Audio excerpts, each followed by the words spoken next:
paz, igreja. Bom dia a todos.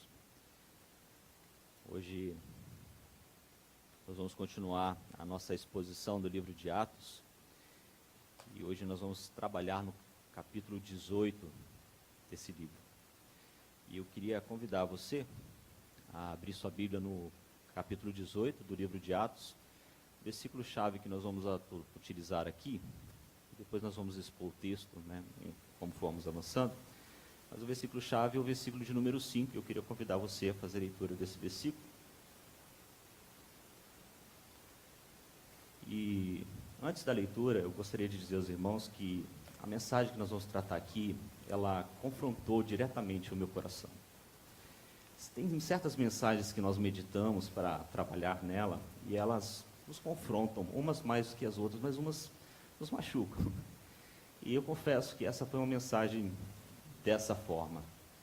E eu espero que eu consiga transmitir para os irmãos a mesma mensagem que Deus me deu. E que não seja para acusação ou para diminuir alguém, mas que possamos realmente meditar no que a Santa Escritura diz e confrontarmos a nossa própria vida, nosso próprio comportamento. Amém? Diz assim a palavra então no versículo 5.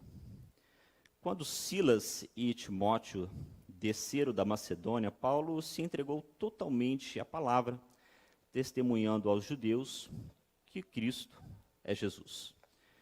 Bendito Deus, nós louvamos o teu nome. Obrigado pela palavra que acabamos de ler e rogamos a graça do Senhor para que possamos entender e aplicar esta mensagem ao nosso coração. Usa o ministro exterior, mas usa também o ministro interior, que é o Espírito Santo, para que possamos então, ó Deus, entendermos e aplicarmos em nós, para o nosso amadurecimento, esta palavra. Nós oramos em nome de Cristo. Amém. Queridos, nós temos lido nos últimos capítulos a respeito da segunda viagem missionária de Paulo. E vocês vão notar que essa segunda viagem missionária de Paulo não foi muito fácil, né?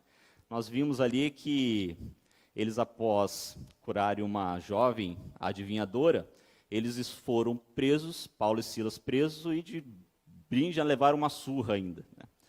Foram para Tessalônica, pregaram, tiveram que fugir, porque os judeus perseguiram. Foram para Bereia, pregaram ali novamente o evangelho, mais uma vez, perseguidos, tiveram que fugir. Chegam ali agora em Atenas, Paulo sozinho vai enfrentar a elite intelectual daquele lugar, os estoicos e os epicureus, né, no Areópago, e ele vai ali confrontar sozinho aquele público e, uma vez, ele consegue avançar. Agora Paulo chega em Corinto, e Corinto é uma igreja muito importante para a nossa vida, a vida da igreja. O engraçado é que Corinto era uma cidade muito vaidosa, orgulhosa e também muito imoral. Nós vamos ver isso mais para frente. Mas nós vemos ali que Paulo ele não desanima. Nós vimos ali que quando Paulo ele chega, e vamos ler principalmente nas cartas de Corinto, que Paulo relata que a vida dele, a presença dele, o tempo que ele esteve ali não foi muito fácil. Inclusive ele diz em 1 Coríntios, no capítulo 2, versículo 3, a seguinte expressão: foi em fraqueza, temor e grande tremor que eu estive entre vós. Ou seja, o que o texto demonstra aqui? Que Paulo não estava lá 100% naquele lugar. Ele tinha algumas ansiedades, eles tinham alguns receios, alguns medos que estavam ali. Mas, mesmo assim, Paulo ele não retrocedeu, ele não desistiu. Deus agiu em seu coração, fortaleceu a sua vida e ele pôde avançar junto ao Evangelho, pregando não só em Corinto, mas também em Éfeso, como nós vamos ver aqui. E, meus queridos irmãos, isso tem a ver com a forma como Paulo enxergava as coisas, como ele olhava em relação ao que é o reino de Deus. Porque ele não focava naquilo que é o visível e o palpável, mas ele focava naquilo que era o invisível, o impalpável, o material, mas eterno, espiritual. Eu peço até licença para colocar uma meditação que existe no filme Paulo, o Apóstolo de Cristo, que eu acho que é um filme que vale muito a pena assistir. Se vocês não assistiram, assistam. E tem uma meditação que ele faz com o guarda romano, que ele diz o seguinte: Imagine-se numa praia, olhando para a imensidão do mar diante de você. Você se ajoelha, pega um punhado de água e tenta levar essa água diante da sua boca. O que acontece? Rapidamente essa água ela escorre entre os dedos, ela se esvai. E Paulo diz que essa água é como a nossa vida. Ela é desse jeito. Do início ao fim, nós estamos tentando apanhar esse punhado de água. Mas, rapidamente, como piscar de olhos, ela se vai e com ela tudo o que nós achamos que é importante e aquilo que a gente acha que é grandioso nesse mundo. Porém, Paulo faz a expressão, o reino para o qual eu vivo e com o qual eu me dedico é como a imensidão desse mar. Um mar infindável, né, grande, ou seja, o homem que não tem a Cristo, ele vive tentando perseguir as coisas dessa vida, olhando para as coisas dessa vida, mas o crente em Jesus, ele foca visando esse mar infindável, o reino de Deus. Isso Paulo diz com muita propriedade, linkado aqui, o próprio Jesus Cristo, ele diz no livro de Mateus, no capítulo 5, quando ele vai falar no Sermão do Monte, fala principalmente sobre as bem-aventuranças. Porque para Cristo, ele coloca um reino totalmente invertido aos princípios do homem. O que é grande para o homem não é grande para Deus. Aquilo que é importantíssimo para o homem é desprezível para Deus. E as coisas pequenas para Deus são grandes. E quando nós vemos lá as bem-aventuranças, nós vamos ver que felizes são os humildes de espírito. Não são os soberbos, não são os altivos. No reino de Deus, os felizes são os que choram. Não são aqueles que rasgam suas caras em risadas nos happy hours de sexta-feira à tarde. São os que choram. No reino de Deus, não são os espertalhões que roubam o erário ou tentam se dar bem, que são felizes. Felizes são aqueles que têm sede de justiça. Fome e sede de justiça. Felizes não são os que bebem as taças dos prazeres, mas os que são puros de coração. E felizes são os mansos, não são aqueles que querem prevalecer sobre a força. Felizes são aqueles que não são aqueles que impõem o sofrimento ao outro, mas são aqueles que são perseguidos pelo Evangelho. Ou seja, para Deus, o reino é algo invertido, é uma pirâmide de cabeça para baixo. Para Deus, o pobre é rico, o rico é pobre, o grande é pequeno e o pequeno é grande. E, querido, nós vamos aplicar hoje o capítulo 18. Todo o capítulo 18 é um capítulo extenso, e nós vamos dividir essa passagem em 3 partes. E a intenção, queridos, aqui é destacar algumas características do crente com visão de reino, de modo a confrontar a nós mesmos. Amém? Então, dita essa pequena introdução, eu quero convidá-los à leitura do texto. Nós vamos ler a primeira característica que fala que os crentes com visão de reino reconhecem a igreja como uma família da fé e se apoia para enfrentar as circunstâncias. Leamos até o versículo 9, eu convido você a fazer parte da leitura da palavra. 18, a partir do versículo 1, diz assim: Depois disso, deixando Paulo Atenas, partiu para Corinto. Lá encontrou certo judeu chamado Áquila, natural do Porto, recentemente chegado da Itália, com Priscila, sua mulher, em vista de ter Cláudio decretado que todos os judeus se retirassem de Roma. Paulo aproximou-se deles. E posto que eram do mesmo ofício, passaram a morar com eles e ali trabalhar, pois a profissão deles era fazer tendas. Todos os sábados discorria na sinagoga, persuadindo tanto judeus como gregos. Quando Silas e Timóteo descem da Macedônia, Paulo se entregou totalmente à palavra, testemunhando aos judeus que o Cristo é Jesus. Opondo-se eles e blasfemando, sacudiu Paulo as vestes e disse-lhes: Sobre a vossa cabeça o vosso sangue. Eu dele estou limpo e desde agora vou para os gentios. Saindo dali, entrou na casa de um homem chamado Tício Justo, que era temente a Deus. A casa era contígua à sinagoga. Mas Crispo, o principal da sinagoga, creu no Senhor com toda a sua casa.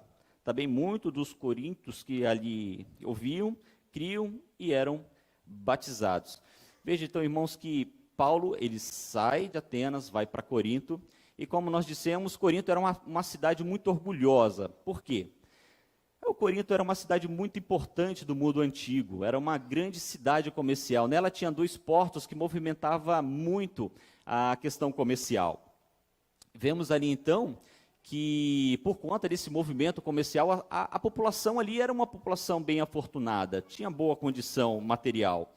Tinham mais ou menos 200 mil habitantes naquela cidade, ela já havia sido destruída algumas vezes, mas em 46 antes de Cristo, ela foi reconstruída por Júlio César e passou a ser uma cidade estratégica para o Império Romano.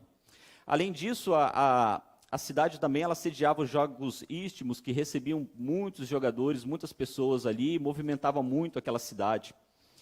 E tudo isso, nós vemos que aquilo contribuía para o orgulho daquela população, além do conhecimento intelectual e filosófico que aquela população tinha, por ser uma cidade pujante, uma cidade de influência grega. Nós vemos que Paulo teve muita dificuldade para quebrar até mesmo o orgulho dos crentes convertidos em Corinto. Quando nós lemos as 2 cartas aos Coríntios, nós vamos ver ali que Paulo tem muita dificuldade e vai tratar muitas vezes o orgulho daquela igreja. A cidade também era uma cidade muito imoral. Na parte alta da cidade, chamada Acrópole, havia um templo dedicado à deusa imaginária Afrodite, ou Vênus. E diz a história que nesse templo havia mais de 1000 sacerdotisas que tinham ali um tipo de culto com relacionamento sexual. E à noite, mais à tarde, essas sacerdotisas desciam à cidade para se relacionar com os homens daquela cidade. Então, era uma cidade orgulhosa e também muito moral. Mas veja, Paulo chegou sozinho ali. Então, olha o ambiente que Paulo chegou, né? Você sabe muito bem como é falar do Senhor para pessoas orgulhosas que estão escravizadas no pecado. Paulo chega sozinho, mas a palavra vai relatar que ele vai encontrar agora Áquila e Priscila, judeus que saíram de Roma por conta de um decreto estabelecido pelo imperador da confusão que os judeus estavam criando lá em Roma.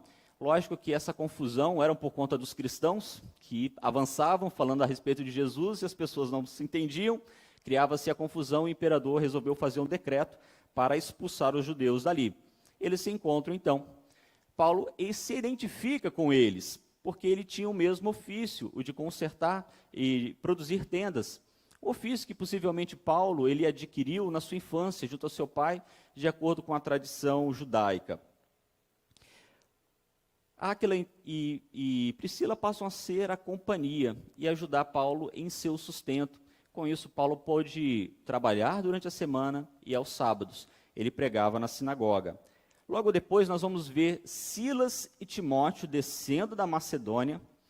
E lá em Coríntios 2, no capítulo 9, versículo 11, nós vamos ver que eles descem a Corinto, trazendo com eles uma oferta levantada entre os irmãos daquela região para que fosse levada a Paulo.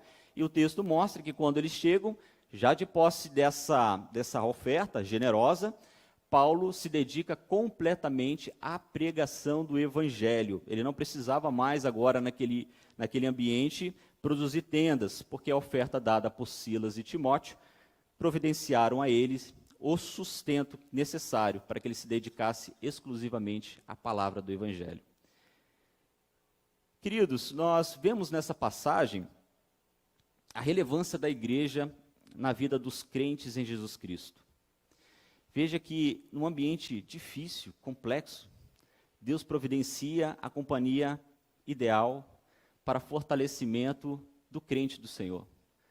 Paulo possivelmente estava angustiado, entristecido, manda lá, Áquila e Priscila passam a fazer companhia, passam a ajudar a ter o sustento, a compartilhar a fé em comum. Logo depois nós vemos Silas e Timóteo descendo e levando uma oferta. Possivelmente aqueles irmãos souberam da situação de Paulo. O potencial, todo o talento, toda a instrumentalidade daquele homem, e ele limitado porque precisava trabalhar por conta do seu sustento. Sabendo disso, eles descem até Corinto, levam oferta e agora Paulo pode se dedicar à pregação do Evangelho. Queridos, isso tem muito a ver com a família da fé. Quem é a família da fé? A igreja. A igreja é esse ambiente onde nós nos relacionamos. Nós somos a família da fé. E Deus sabe da importância que isso tem para que nós possamos dividir as nossas ansiedades, as nossas angústias, as nossas circunstâncias e junto prevalecermos sobre ela, em oração, em comunhão. É bem verdade que quando nós nos convertemos ao Senhor, logo no nosso primeiro caminhar, muitas pessoas se afastam de nós, não é verdade? Em alguns casos até a família se afasta. E é justamente nesse ambiente onde nós vamos encontrar o apoio e o amparo dos comuns, onde nós vamos desfrutar da comunhão do Senhor. Queridos, o crente com visão de reino, ele reconhece que a igreja é a família da fé e se apoia nela nas circunstâncias. Veja que Tiago, ele escreve assim na sua carta, no versículo 6 do capítulo 5, confessai, pois, os vossos pecados uns aos outros e orai um pelos outros para serdes curados. O autor de Hebreus também ainda vai dizer no versículo 28 do capítulo 10 o seguinte: consideremo-nos também uns aos outros para nos estimularmos ao amor e às boas obras. A união da fé, meus irmãos, é uma bênção sem igual. É algo que Deus separou para que nós vivêssemos junto e em conjunto. Agora, duas coisas nos destacam aqui nessa passagem.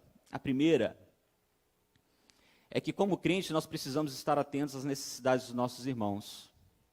Veja que Silas, Timóteo, Áquila e Priscila estiveram atentos à necessidade de Paulo, para que ele pudesse pregar o Evangelho, para que ele pudesse ter toda a condição de exercer a sua instrumentalidade.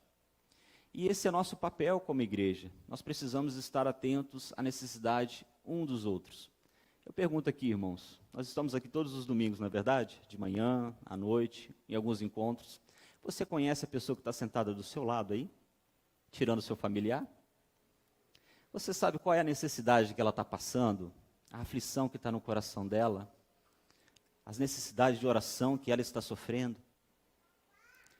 Nós temos, infelizmente, irmãos, o costume de vivermos a nossa vida, mas para a vida do crente não é assim. Nós precisamos viver a nossa vida, mas a nossa vida em comunhão, junto à família de Cristo. Nós devemos conhecer as pessoas que estão ao nosso lado. É por isso que nós estimulamos a oração, nós dizemos, ore pela pessoa que está do seu lado. Mas além de orar, converse um pouco com ela, tente entender quem é ela, qual é a necessidade dela. Eu digo isso porque nós também temos a nossa necessidade, e muitas vezes nós gostaríamos de ser ouvidos, não é verdade? Então, o primeiro ponto é, nós precisamos, como igreja, estarmos atentos à necessidade dos nossos irmãos.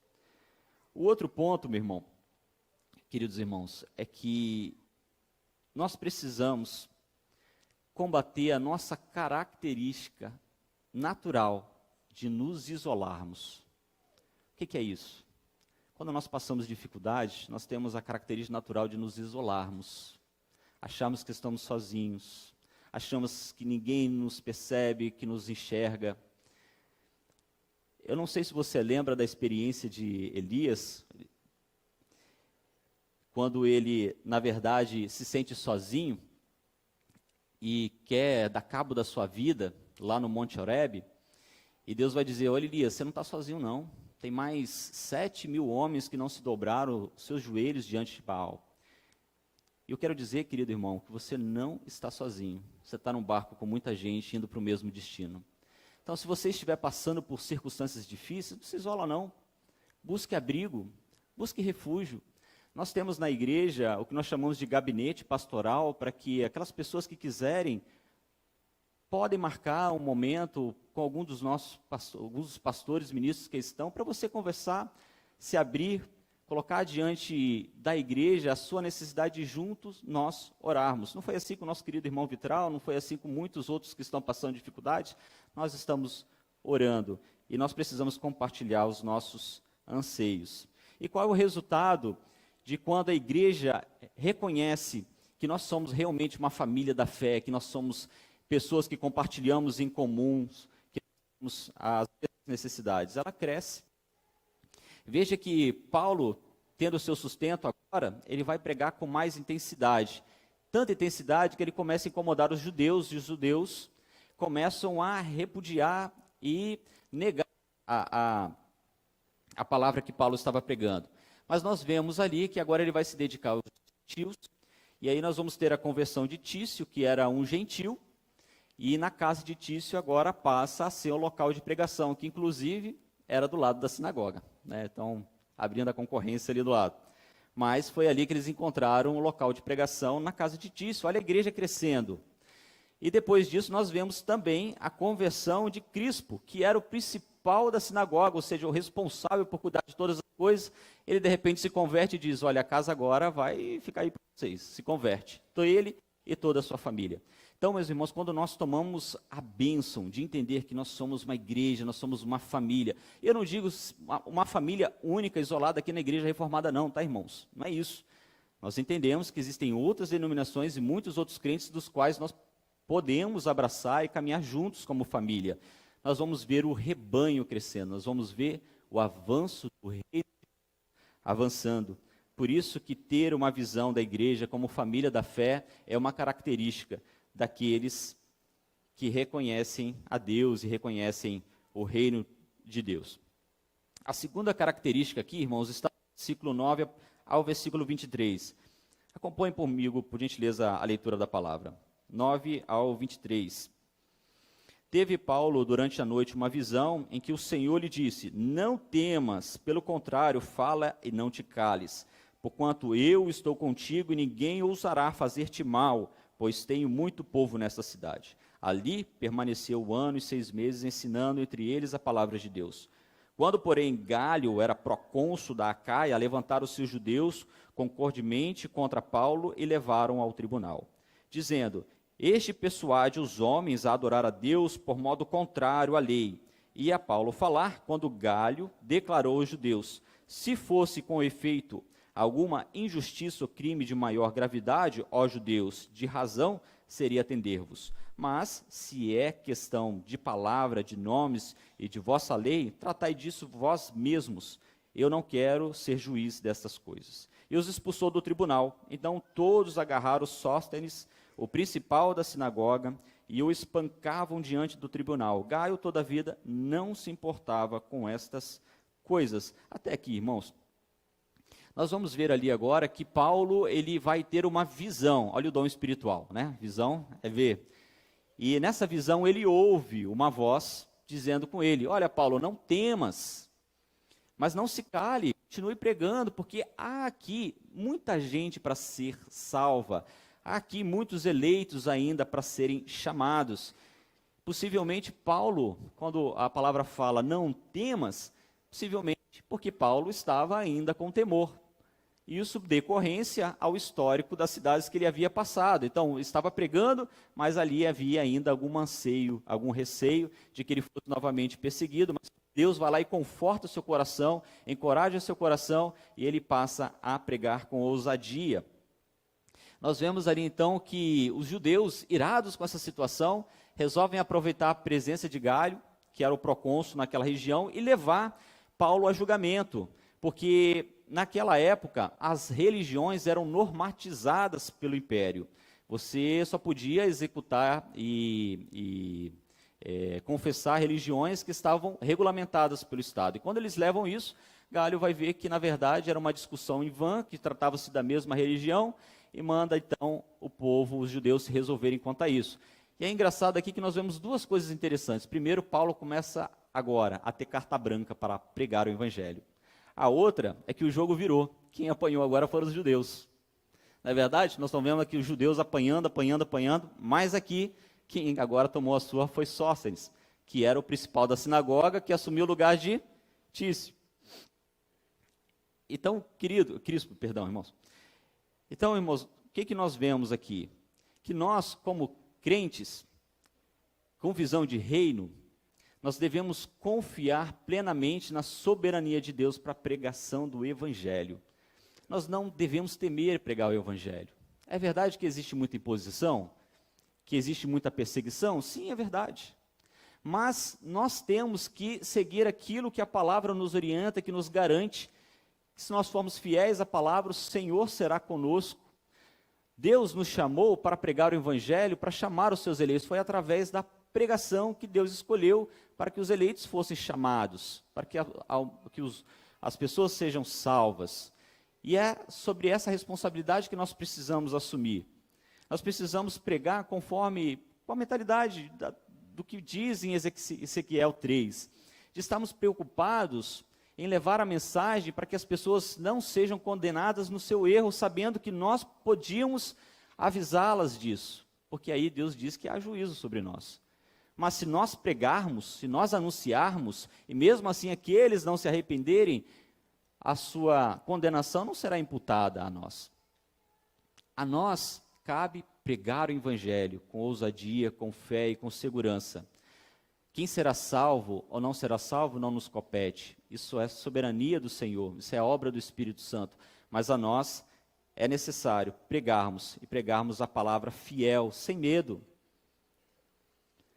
É verdade que quando nós pregamos o evangelho, os ímpios, nós sempre temos uma resposta. O ímpio é como se ele olhasse no espelho e visse ali toda a sujeira, toda a sua imundície, e ele simplesmente nega, ele não quer ver aquela imagem. Então ele prefere combater, ele prefere fugir, ele prefere um espelho que não seja límpido, que não seja limpo, que tenha uma imagem perfeita para viver a sua mentira.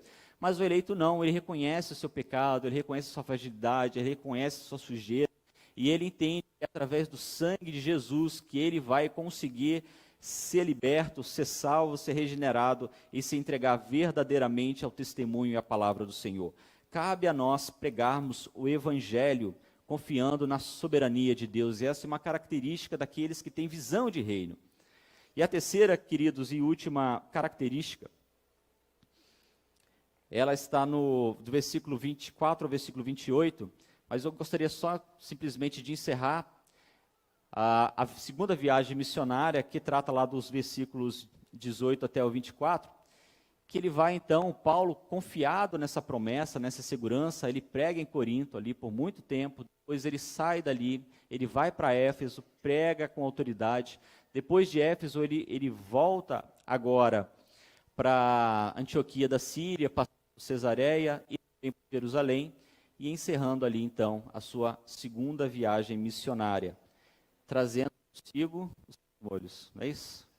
Muitos convertidos, muitas pessoas sendo alcançadas, e nós também, nesses versículos, mostram que ele vai iniciar a sua terceira viagem missionária.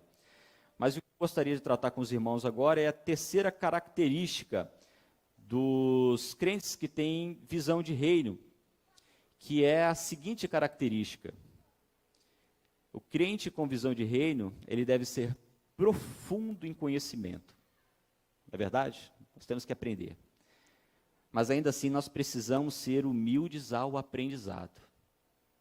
Vamos olhar agora aqui, eu convido você à leitura da palavra no versículo 24 ao 28, que diz assim: Nesse meio tempo, chegou a Éfeso um judeu, natural de Alexandria, chamado Apolo, homem eloquente e poderoso nas Escrituras. Era ele instruído no caminho do Senhor, e sendo fervoroso de espírito, falava e ensinava com precisão a respeito de Jesus, conhecendo apenas o batismo de João. Ele, pois, começou a falar com ousadia na sinagoga. Ouvindo-o, porém, Priscila e Áquila, tomaram-no consigo e com mais exatidão lhe expuseram o caminho de Deus. Querendo ele percorrer a Caia, animaram os irmãos e escreveram os discípulos para que o receberem. Tendo chegado, auxiliou muitos aqueles que, mediante a graça, haviam crido, porque com grande poder convencia publicamente os judeus, provando por meio das Escrituras que o Cristo é Jesus. Queridos, nós vamos ver agora, nesse versículo, a ausência da figura de Paulo, mas a presença de Apolo.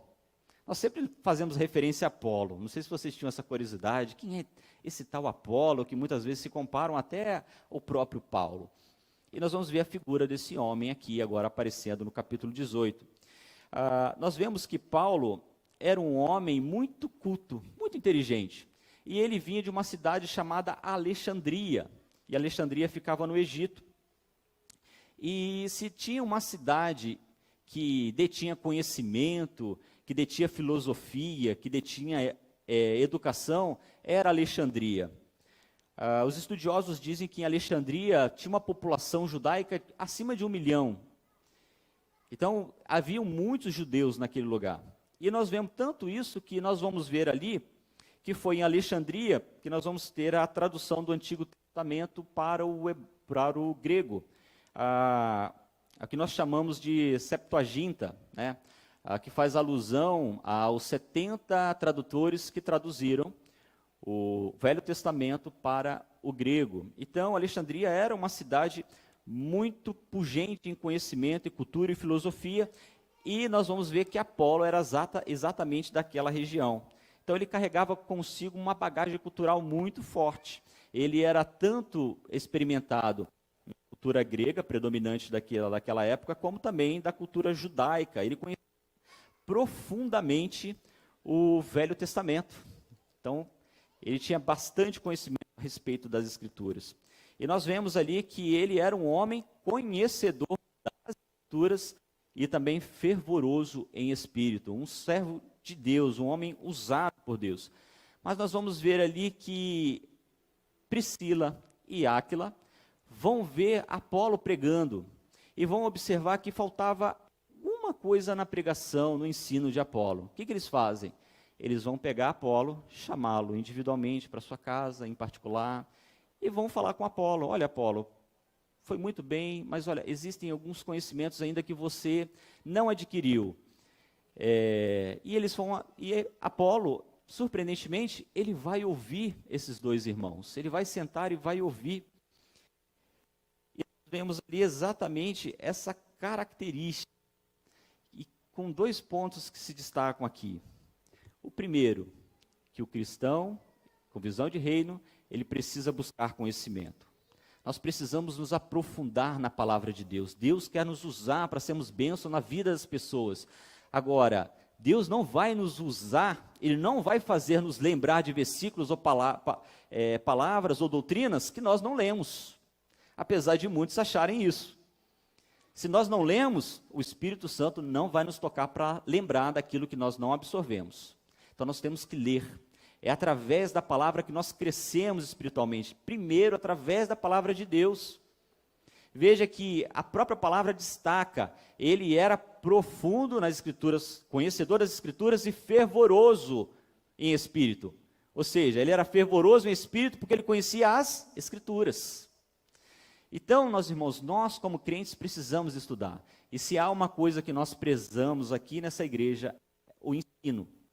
O conhecimento que está na biblioteca, é o conhecimento na classe de fundamentos, é o conhecimento que será feito no curso básico de teologia agora.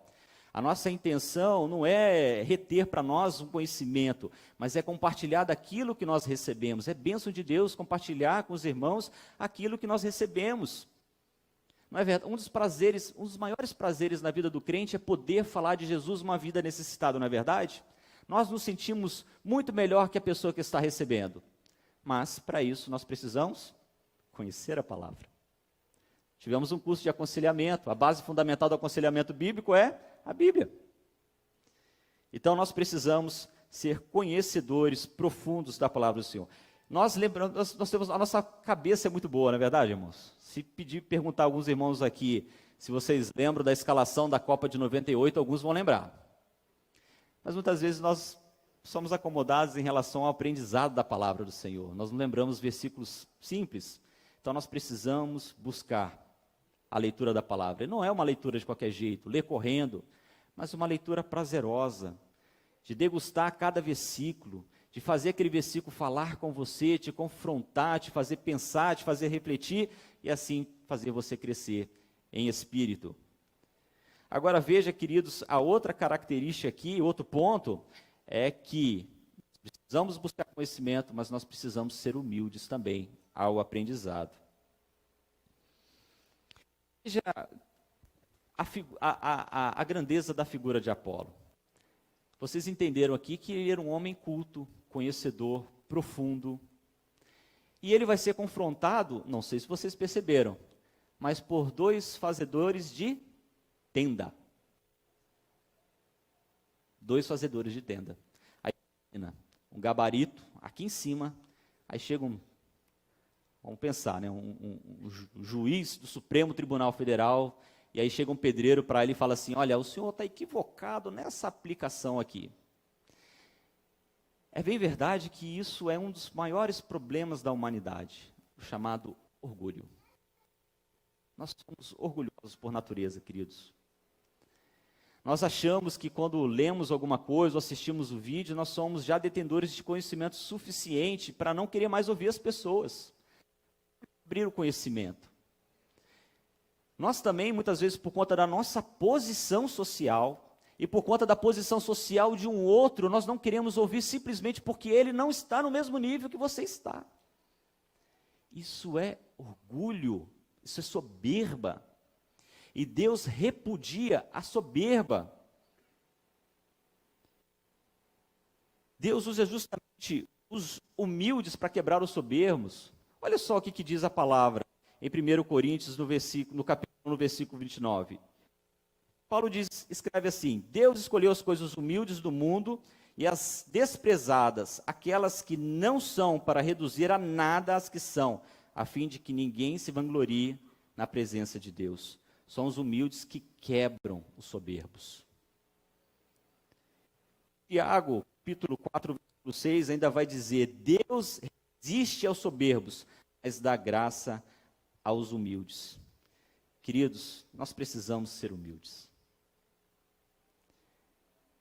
Ansiosos a ensinar, mas tão ansiosos também para ouvir e aprender.